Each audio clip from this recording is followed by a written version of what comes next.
Vicenza. La crisi di BPV e la sua presa di controllo insieme a Veneto Banca da parte del Fondo Atlante rischiano di gettare delle ombre sulla regione per la prossima generazione.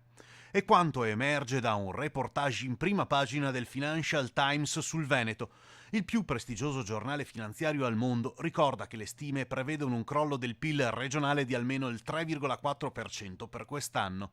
La storia dietro la crisi bancaria della regione è più che solo un'altra storia di cattivi prestiti in Italia, scrive il Financial Times, in quanto, così come per Monte dei Paschi, il dramma in Veneto solleva questioni su accuse di corruzione e lassismo nella supervisione bancaria.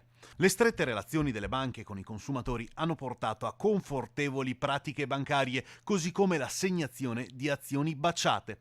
Gli esperti sostengono che i problemi indicano un fallimento della governance che richiede un'ampia pulizia del sistema, in quanto molti temono che l'eredità della crisi in Veneto, una delle regioni non solo più ricca d'Italia ma d'Europa, si farà sentire pesantemente anche sulla prossima generazione.